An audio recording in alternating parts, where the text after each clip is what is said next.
അതുകൊണ്ട് അച്ഛൻ ഉണ്ടാവുന്നില്ല. അച്ഛനോട് വെയിറ്റ് ചെയ്ത് സമയം കളയുന്നില്ല. നമ്മൾ പ്രോഗ്രാം ആരംഭിക്കുകയാണ്. ആദ്യമായി സ്റ്റേജിലേക്ക് വരാൻ ശ്രമിക്കുന്നു ശ്രീമതി ജിജി മാത്യു കടന്നു വരിക. പിന്നെ നമ്മുടെ കോൺഗ്രസ് സെക്രട്ടറി മിസ്റ്റർ സാബു കുര്യൻ, പിന്നെ നമ്മുടെ തുറവൂർ ഗവൺമെന്റ് ഹോസ്പിറ്റൽ സ്ഥാപനമായ ഡോക്ടർ ജോസഫ് ഫ്രീമാൻ, പിന്നെ ശ്രീമതി മേരി ടീന, ശ്രീമതി മേരി പറമ്പി, എല്ലാവരും സ്റ്റേജിലേക്ക് കടന്നില്ല.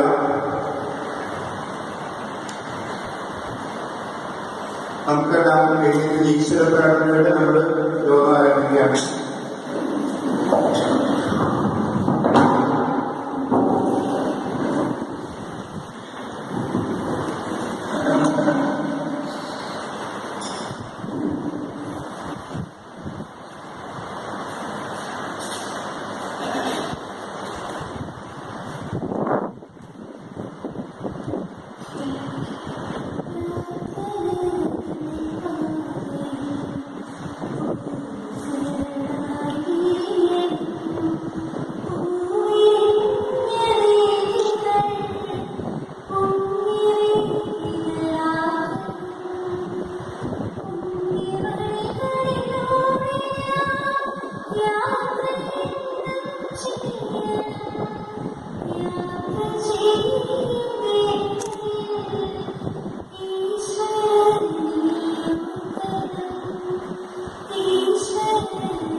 എല്ലാവർക്കും എൻ്റെ നമസ്കാരം.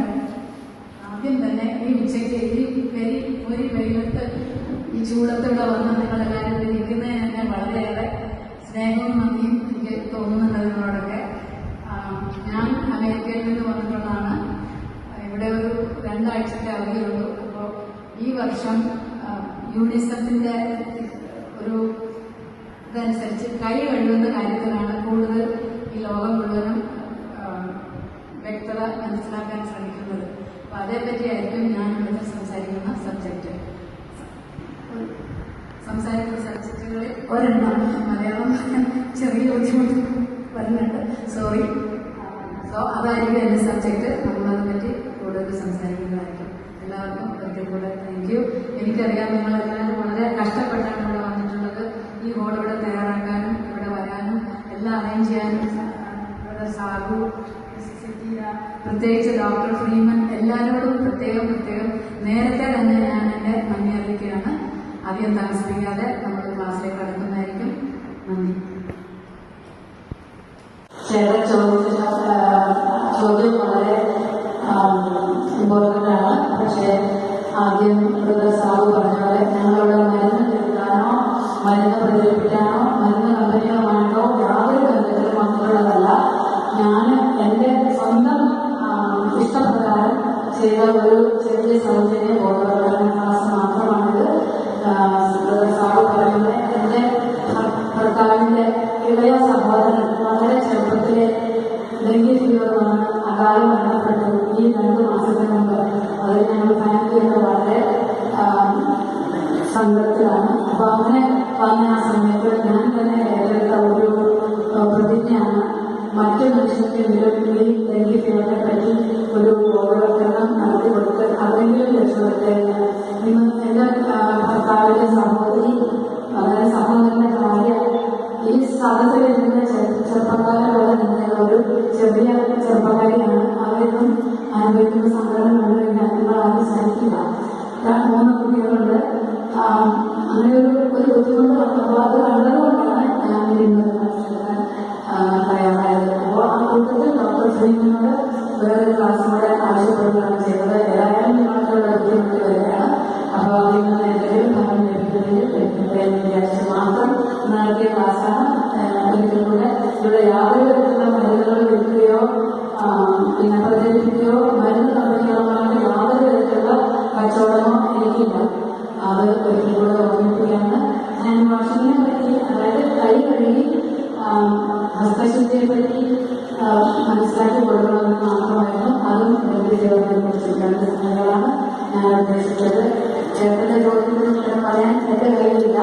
അത് മരുന്ന് കമ്പനികൾക്ക് പലതരത്തിലുള്ള പ്രചരണങ്ങളുണ്ട്. ഓരോ മരുന്നിനും പലതരത്തിലുള്ള പാർശ്വ എഫക്ട്സ് ഉണ്ട്. അതായത് നാം കണ്ണു കൊടുക്കരുത്, അതുപോലെ അസുഖത്ത് വരുത്തരുത്, നമുക്കൊക്കെ അറിയാം. പക്ഷെ അത് കഴിഞ്ഞ് നമുക്ക് സിറോസിസൊക്കെ രോഗം ഉണ്ടാകുന്നു, ലങ്സ് ക്യാൻസർ ഉണ്ടാകുന്നു. നമ്മൾ ഏത് സിഗരറ്റ് കമ്പനിക്കാരാണ് അഭിമുഖീകരിക്കുന്നത്, ഏത് കള്ളുകടക്കാരാണ് നമ്മൾ ചോദ്യം ചെയ്ത് വശപ്പെടുത്തുന്നത്, വശക്കേടാക്കുന്നത്, ആരും നമ്മൾ ഉത്തരം തരില്ല. നമ്മുടെ പ്രിയപ്പെട്ടവർ മരണപ്പെട്ടു പോകുന്നു. ക്യാൻസറൊന്നും സിറോസിസൊക്കെ രോഗമൊന്നും പറയാൻ ശ്രദ്ധിക്കുന്നത് നല്ലതാണ്.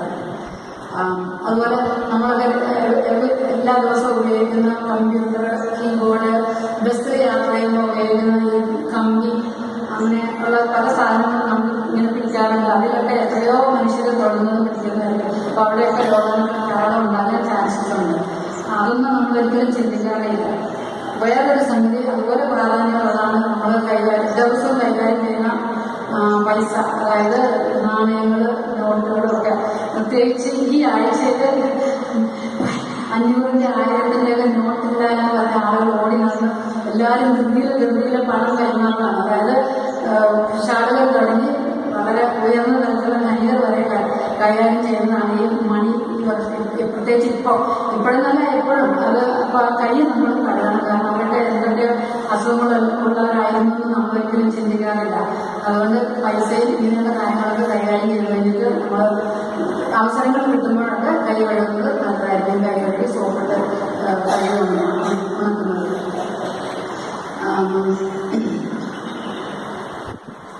അതുപോലെ തന്നെ നമ്മൾ ഹോസ്പിറ്റൽസിലെ രോഗികളെ സന്ദർശിച്ച് തിരിച്ചു വരുമ്പോൾ നമ്മൾ കൈ കഴുകണം. കാരണം ഹോസ്പിറ്റലിൽ പലതരത്തിലുള്ള രോഗികളുള്ള ഒരു സ്ഥലമാണ് ആശുപത്രികൾ. അതിന് കൈ കഴുകുന്നത് തന്നെ നമ്മളൊരു വാക്സിനേഷൻ എടുക്കുന്നതിന് ഈക്വലാണ്. ഒരു വാക്സിനേഷൻ എടുക്കുന്ന ഒരു രോഗം